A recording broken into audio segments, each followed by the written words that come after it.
आज मैं आपको कंप्लीट रिएक्शन एनालिसिस के बारे में बताने वाला हूं। चलिए स्टार्ट करते हैं। सबसे पहली बात तो यही आती है कि भाई कंप्लीट रिएक्शन होता क्या है। तो देखिए, एक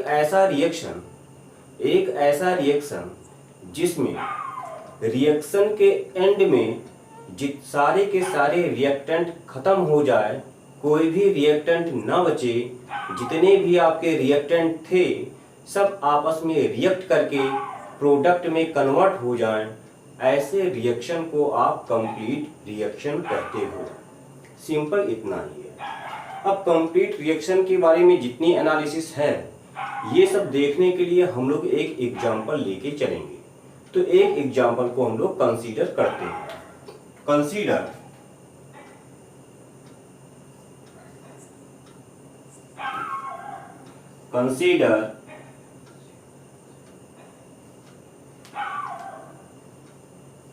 alpha A plus beta B forming gamma C plus delta D.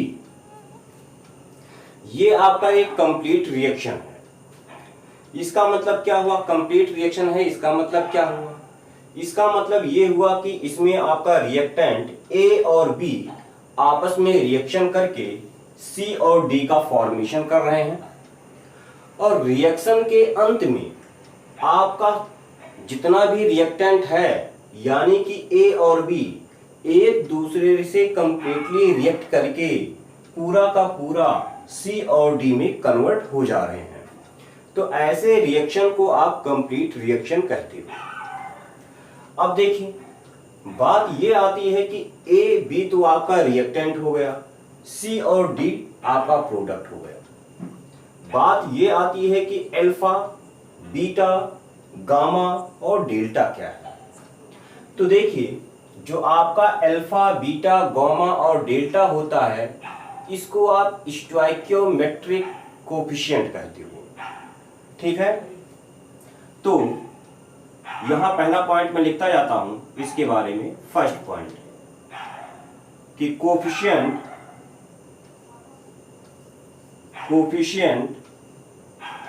Alpha, beta, gamma, delta are known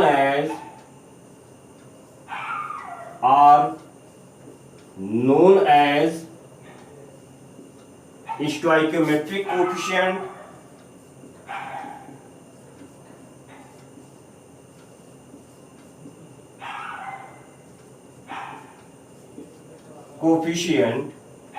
of A, B, C and D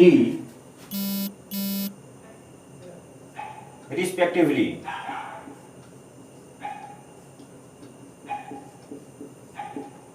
मतलब किसी भी रिएक्शन में रिएक्टेंट और प्रोडक्ट के जो कोफिशिएंट होते हैं, उनको आप स्टोइकियोमेट्रिक कोफिशिएंट कहते हो। जैसे ए का स्टोइकियोमेट्रिक कोफिशिएंट अल्फा हुआ, बी का स्टोइकियोमेट्रिक कोफिशिएंट बीटा हुआ, सी का स्टोइकियोमेट्रिक कोफिशिएंट गामा हुआ, और डी का स्टोइकियोमेट्रिक कोफिशिएंट आपका डेल्टा हो गया। अब अगला पॉइंट इसके बारे में मैं बताता हूं। दूसरा, किसी भी रिएक्शन में रिएक्टेंट और प्रोडक्ट के जो स्टोइकियोमेट्रिक कोफिशिएंट होते हैं, वो उस पर्टिकुलर रिएक्टेंट या उस पर्टिकुलर प्रोडक्ट के नंबर ऑफ मोल को रिप्रेजेंट करते हैं। मतलब ए का स्टोइकियोमेट्रिक कोफिशिएंट अल्फा है, तो ये अल्फा जो है ए का नंबर ऑफ मोल रिप्रेजेंट कर रहा है। बी का स्टोइकियोमेट्रिक कोफिशिएंट बीटा है, तो बीटा बी का नंबर ऑफ मोल रिप्रेजेंट कर रहा है। सी का स्टोइकियोमेट्रिक कोफिशिएंट गामा है, तो गामा सी का नंबर ऑफ मोल रिप्रेजेंट कर रहा है। डी का स्टोइकियोमेट्रिक कोफिशिएंट डेल्टा है, तो डेल्टा डी का नंबर ऑफ मोल रिप्रेजेंट कर रहा है। तो यहां आप लिख सकते हो stoichiometric coefficient, stoichiometric coefficient represent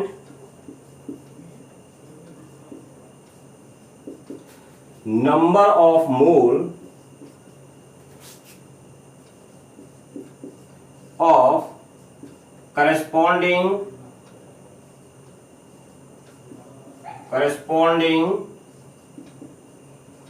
reactant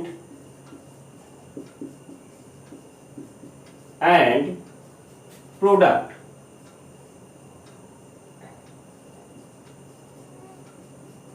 ठीक है, यानी कि आपका जो अल्फा होगा ये number of mole of A है, बीटा ये number of mole of B है, गामा ये number of mole of C है, और डेल्टा ये number of mole of D है। ठीक है, तो ये चीज हो गई। अब अगली चीज, तीसरा पॉइंट इसके बारे में है कि अगर किसी रिएक्शन में कोई रिएक्टेंट या प्रोडक्ट आपका गैस हो जाए तो उस पर्टिकुलर गैस का जो स्टोइकियोमेट्रिक कोफिशिएंट होगा वो गैस के नंबर ऑफ मोल या फिर वॉल्यूम दोनों को रिप्रेजेंट करेगा। मतलब ए, बी, सी या डी में से कोई भी सपोज करते हैं कि एक गैस हो जाता है, एज्यूम करते हैं कि आपका ए गैस है, तो ए अगर गैस है तो ए का स्टोइकियोमेट्रिक कोफिशिएंट यानी कि अल्फा ये ए के नंबर ऑफ मोल और वॉल्यूम दोनों को रिप्रेजेंट करेगा। ठीक है, तो लिख लेता हूं, for gas stoichiometric coefficient represents number of mole as well as volume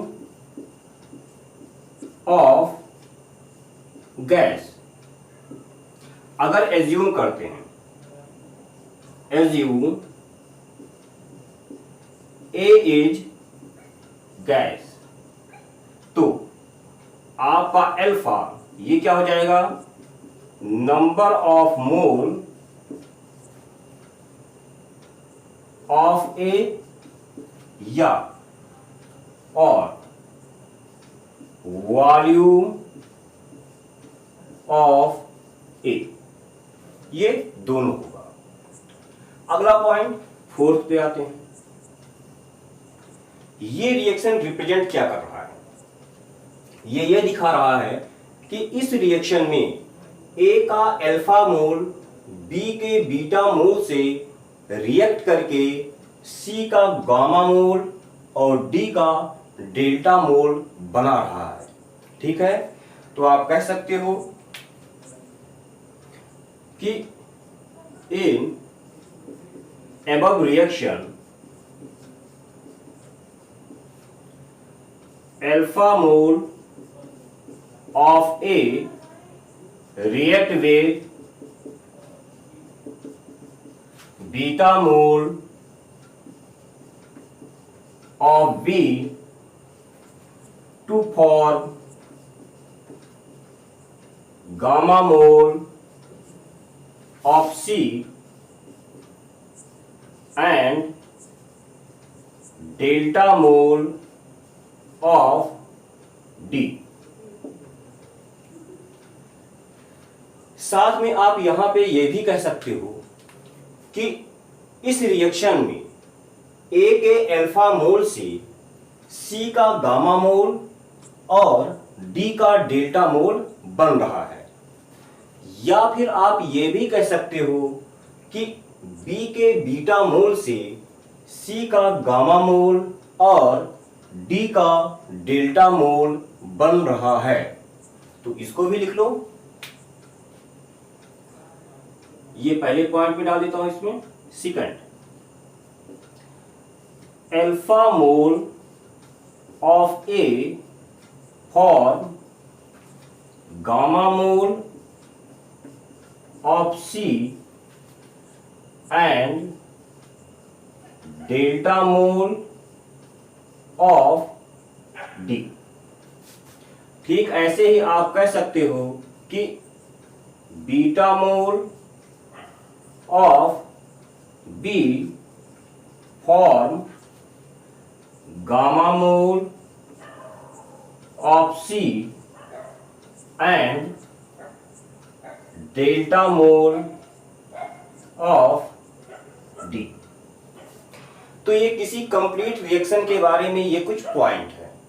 in point को आप लोग ध्यान में रखिएगा, क्योंकि यही वो पॉइंट हैं जिनका use complete reaction based question को सॉल्व करने में होते हैं।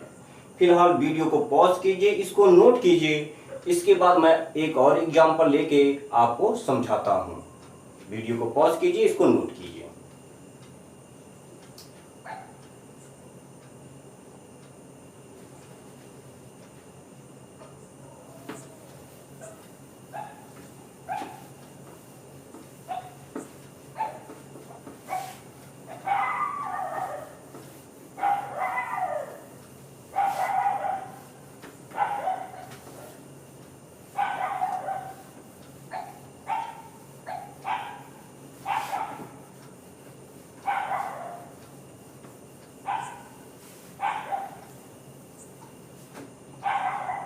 चलिए एक एग्जांपल लेता हूं।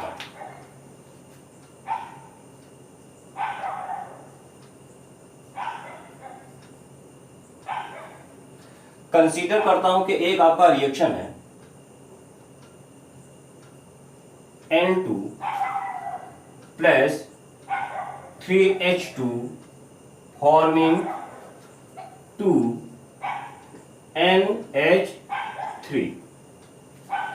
तो जो एनालिसिस हमने पीछे किया था अभी, ठीक वही एनालिसिस हम लोग यहाँ पे दोबारा परफॉर्म करने वाले हैं। इससे आपको चीजें और भी अच्छे से क्लियर हो जाएगी। तो आइए करते हैं पहला पॉइंट। इसके बारे में पहला पॉइंट क्या है कि स्टोइकियोमेट्रिक कोफिशिएंट, स्टोइकियोमेट्रिक कोफिशिएंट। तो N2 का क्या है? आपका N2 का स्टोइकियोमेट्रिक कोफिशिएंट क्या है? 1 है। H2 का क्या है? 3 है। और NH3 का क्या है? 2 है। ठीक है, दूसरे पॉइंट पे आता हूं मैं कि हमने क्या कहा कि जो स्टोइकियोमेट्रिक कोफिशिएंट होते हैं वो नंबर ऑफ मोल को रिप्रेजेंट करते हैं। तो इस रिएक्शन में, अगर इस रिएक्शन की बात की जाए तो इस रिएक्शन में N2 का नंबर ऑफ मोल कितना है? 1 है। H2 का नंबर ऑफ 3 है। NH3 का नंबर ऑफ मोल 2 है। तो नंबर ऑफ मोल N2 का 1 मोल है, H2 का 3 मोल है, NH3 का 2 मोल है। तीसरा पॉइंट, इस रिएक्शन में क्या हो रहा है? N2 का 1 मोल H2 के 3 मोल से रिएक्ट करके NH3 का 2 मोल बना रहा है। तो लिखता हूं 1 mole of N2 react with 3 mole of H2 to form 2 mole of NH3। ठीक है। अगला पॉइंट, आप क्या कह सकते हो कि N2 के 1 मोल से NH3 का 2 मोल बन रहा है, यानी कि 1 मोल ऑफ N2 फॉर्म कितना 2 मोल ऑफ NH3। यहां पे ध्यान दीजिए, जो 1 मोल ऑफ N2 का मतलब क्या हुआ, इसको 1 मोल ऑफ N2 क्या होता है, मोलर मास ही तो होता है। इसका मतलब यही तो हुआ मोलर मास। ठीक है, यानी कि कह सकते हो कि N2 के मोलर मास से, इसको आप ये कह दो 1 मोल ऑफ N2 का मतलब क्या हुआ, मोलर मास हुआ। और N2 का मोलर मास कितना होता है, 28 होता है। यानी कि आप इसको लिख सकते हो 28 ग्राम ऑफ N2 कितना बना रहा है, 2 इंटू 1 मोल ऑफ NH3। और 1 मोल ऑफ NH3 का मतलब क्या हुआ कि मोलर मास ऑफ NH3, और NH3 का मोलर मास कितना हुआ, 17 हुआ। यानी कि इसको आप लिख सकते हो 2 इंटू 17 ग्राम ऑफ NH3, यानी कि 34 ग्राम ऑफ NH3। कहने का मतलब इसको, जैसे हमने कहा कि 1 मोल N2 के 1 मोल से आपका NH3 का 2 मोल बन रहा है, इसी चीज को आप ऐसे भी कह सकते हो कि N2 के 28 ग्राम से NH3 का 34 ग्राम बन रहा है। ठीक है। ठीक ऐसे ही पांचवा, आप क्या कह सकते हो कि 3 mole of H2 form 2 mole of NH3। ठीक है, इसको लिख सकते हो आप 3 into 1 mole of H2 form 2 into 1 mole of NH3। और 1 मोल ऑफ H2 क्या है, मोलर मास ऑफ H2 है। H2 का मोलर मास कितना है, 2 है। यानी कि इसको लिख सकते हो आप 3 into 2 gram of H2 form 2 into 1 mole of NH3, यानी कि molar mass of NH3। NH3 का मोलर मास कितना है, 17 है। यानी कि लिख दो 17 ग्राम ऑफ NH3। इसी को आप लिख सकते हो कि 6 gram of H2 will form 34 gram of NH3। ठीक है। अब देखिए, इसमें 2 चीजें ज्यादा इंपॉर्टेंट है, आपको हमेशा ध्यान में रखना है। क्या, एक तो ये वाला जो लाइन हमने बताया, किसी भी रिएक्शन में इस तरह की लाइन आपको याद रखनी होगी कि कैसे यूज करना है। दूसरा ये वाला लाइन, और तीसरा ये जो हमने ग्राम में बताया है, ये ग्राम वाला भी आपको ध्यान में रखना है। ये ग्राम वाला और ये मोल वाला, इसको आपको ध्यान में रखना है। इसका यूज मैं क्वेश्चन में करूंगा। आपके मैक्सिमम क्वेश्चन इसी पे बेस्ड होते हैं। तो वीडियो को पॉज कीजिए, इसको नोट कीजिए, इसके बाद हम लोग क्वेश्चन पे आएंगे।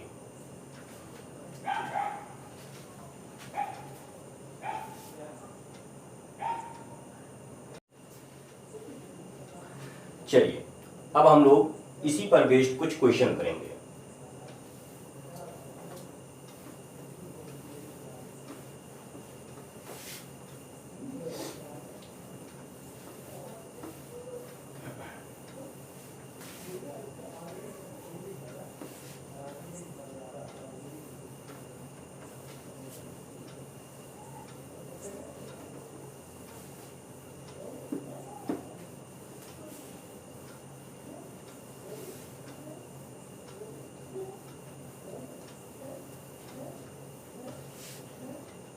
चलिए कुछ क्वेश्चन हम लोग इसी पर बेस्ड करते हैं।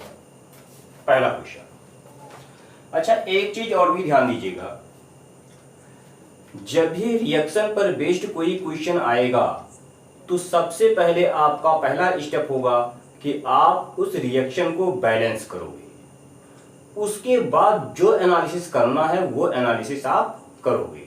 फिलहाल इतने के लिए। दूसरा चीज, जैसे यहां पे हमने लिखा कंप्लीट रिएक्शन एनालिसिस, तो आपके दिमाग में एक डाउट आ सकता है कि भाई किसी रिएक्शन को देखकर हम ये कैसे बताएंगे कि ये कंप्लीट रिएक्शन है या नहीं है। तो ये लेके परेशान मत होइएगा, अगला टॉपिक मैं आपको लिमिटिंग रिएजेंट पढ़ाऊंगा और वहां पे आपको अच्छे से क्लियर हो जाएगा कि किसी रिएक्शन को देखकर हम ये कैसे आइडेंटिफाई करेंगे कि वो कंप्लीट रिएक्शन है या नहीं है। फिलहाल नोट पॉइंट में आप ये चीज लिख लो। नोट में नोट है, in reaction based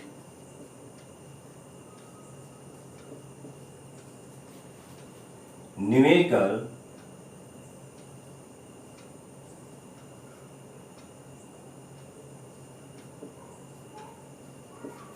first of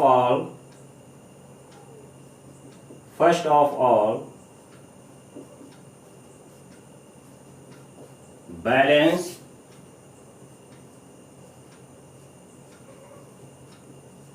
the given chemical reaction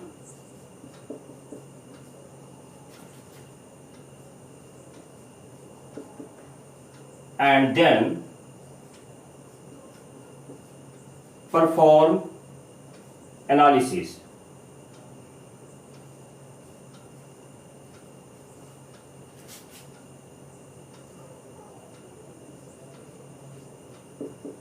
ठीक है, अब क्वेश्चन पे आते हैं। पहला, find number of mole of NH3 formed, find number of mole of NH3 formed if 2 mole of H2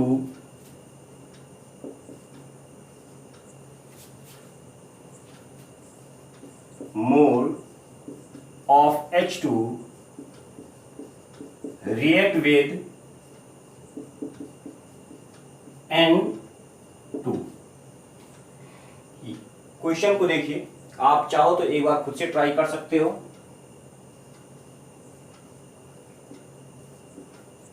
question में ये कहा गया है कि अगर आप 2 मोल H2 को N2 से रिएक्ट करवा के रिएक्शन प्रोसीड करो तो आपको कितने मोल अमोनिया मिलेंगे। तो सब इस टाइप के क्वेश्चन में सबसे पहले आपको रिएक्शन को लिखना होगा। तो रिएक्शन किस किस के बीच में हो रहा है, N2 और H2 के बीच में, और बन क्या रहा है, अमोनिया। तो लिखो N2 plus H2 forming NH3। ये तो रिएक्शन हो गया। अब हमने कहा था कि जब भी रिएक्शन बेस्ड क्वेश्चन होगा तो सबसे पहले आप उसको बैलेंस करोगे। तो बैलेंस कीजिए, N2 plus 3H2 forming 2NH3, ये बैलेंस हो गया। अब एनालिसिस को परफॉर्म करते हैं। देखिए क्या कहा गया है, अगर इस रिएक्शन की बात करें तो इस रिएक्शन में क्या हो रहा है, N2 का 1 मोल H2 के 3 मोल से रिएक्ट करके NH3 का 2 मोल बना रहा है। या फिर आप ये भी कह सकते हो कि N2 का 1 मोल NH3 का 2 मोल बना रहा है।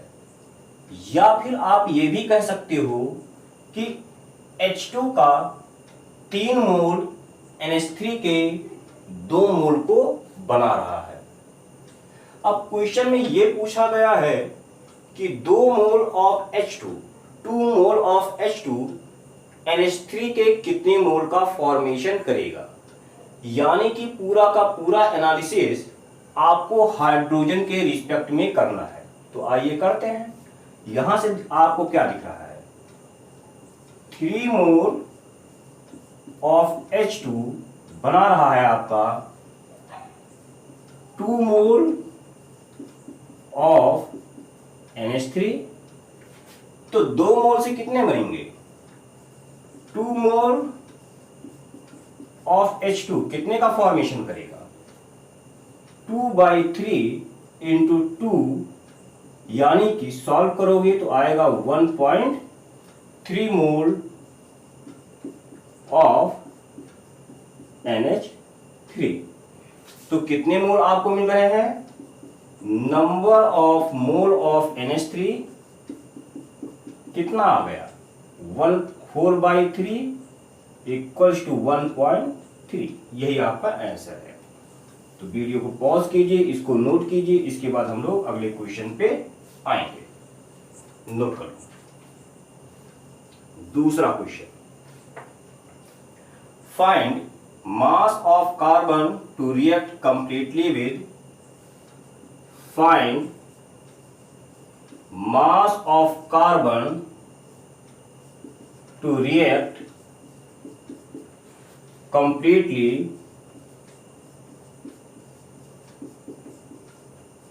with 16 gram oxygen to form CO2।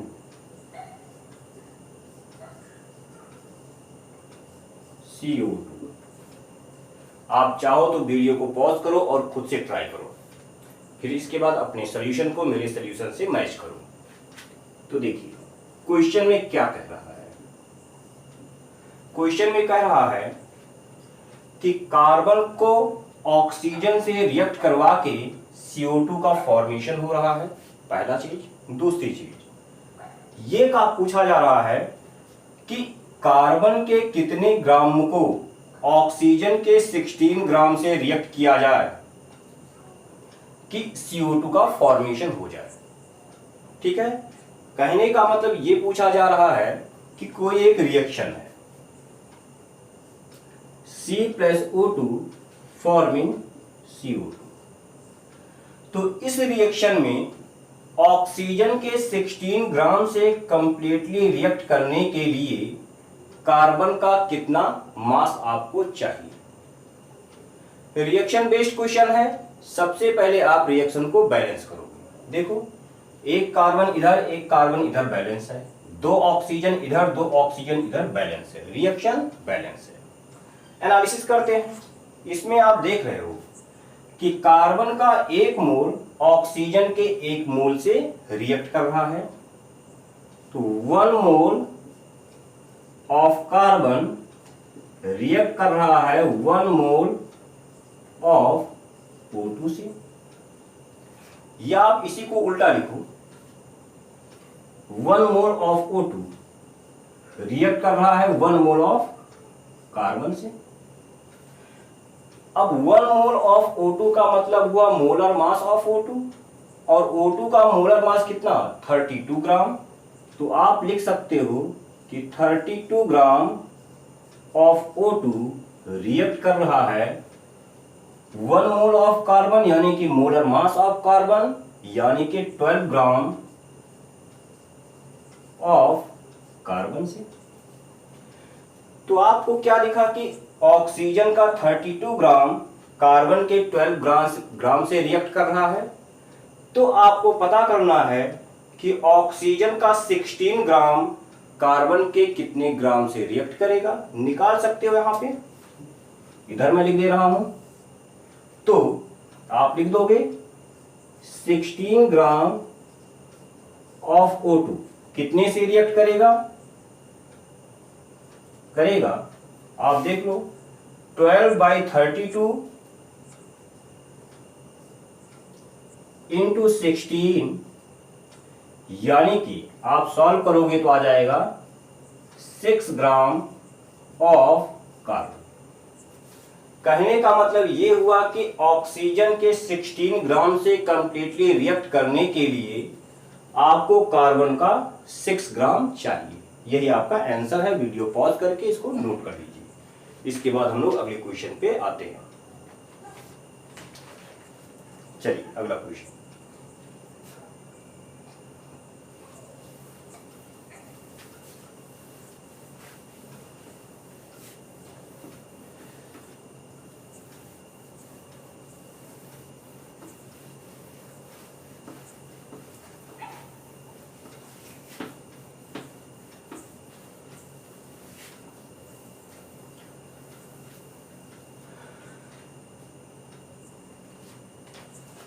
तीसरा क्वेश्चन है आपका,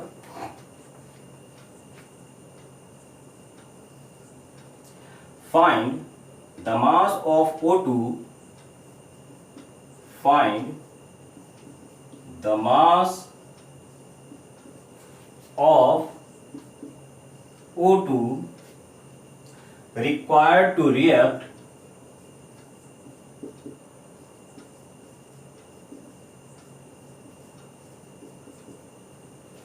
with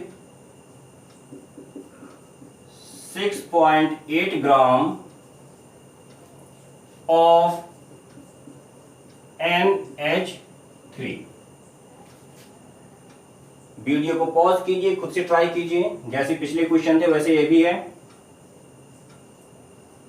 देखिए क्वेश्चन में क्या कह रहा है, इसमें आपको रिएक्शन गिवन है। आपका रिएक्शन है NH3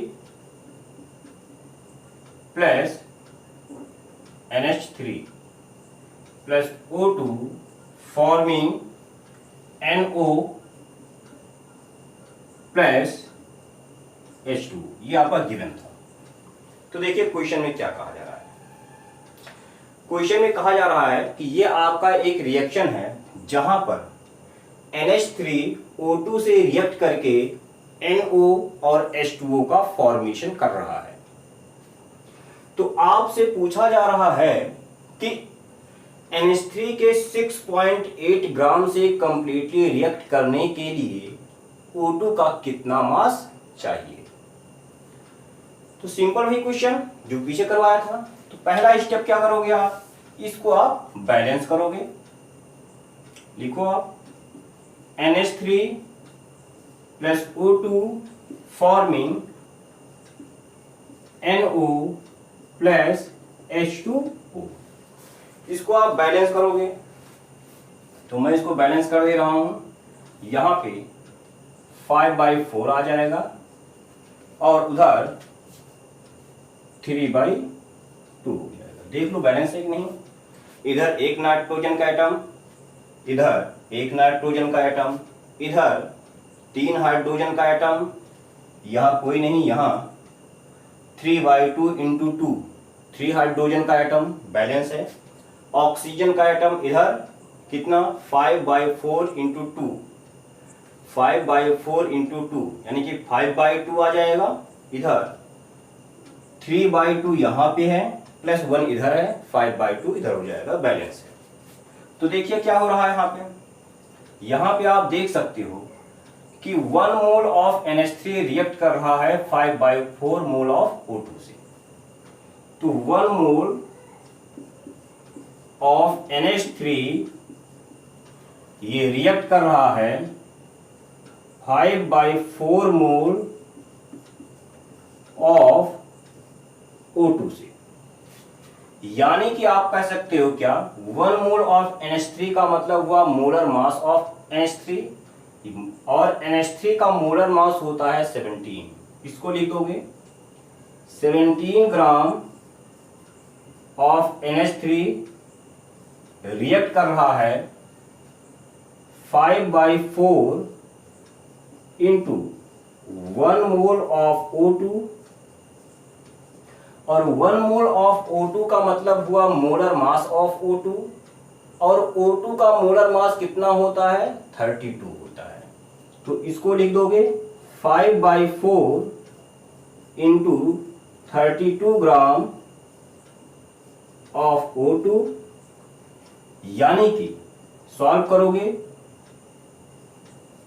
40 ग्राम ऑफ O2 आएगा, इतना आ जाएगा। अब इसको आगे सॉल्व करोगे तो क्या होगा, देखिए क्वेश्चन में ये पूछा जा रहा है कि अब देखो 70 NH3 के 17 ग्राम से ऑक्सीजन का 40 ग्राम बन रहा है, तो पूछा जा रहा है कि NH3 के 6.8 ग्राम से ऑक्सीजन का कितना ग्राम बनेगा। देख लो यहाँ पे, तो 6.8 gram of NH3 will form, simple सी बात है, 17 ग्राम से 40 ग्राम बन रहा है, 1 ग्राम से 40/17 हो जाएगा। 6.8 ग्राम से 40/17 गुणे 17 हो जाएगा, 40/17 गुणे 6.8 ग्राम ऑफ O2। इसको आप सॉल्व करोगे तो आ जाएगा 16 ग्राम ऑफ O2। तो आप देख रहे हो कि NH3 के 6.8 ग्राम से कंप्लीटली रिएक्ट करने के लिए आपको ऑक्सीजन का 16 ग्राम चाहिए, वही आपका आंसर है। तो वीडियो पॉज कीजिए, इसको नोट कीजिए। आज के लेक्चर में हम लोग इतना ही रखते हैं। इसके बाद जो अगला लेक्चर होगा उसमें भी हम लोग कंप्लीट रिएक्शन एनालिसिस पर बेस्ड क्वेश्चन ही करवाएंगे। वो वाला लेक्चर आप मिस मत कीजिएगा, उसमें मैं अच्छे क्वेश्चन मैं आपको करवाऊंगा।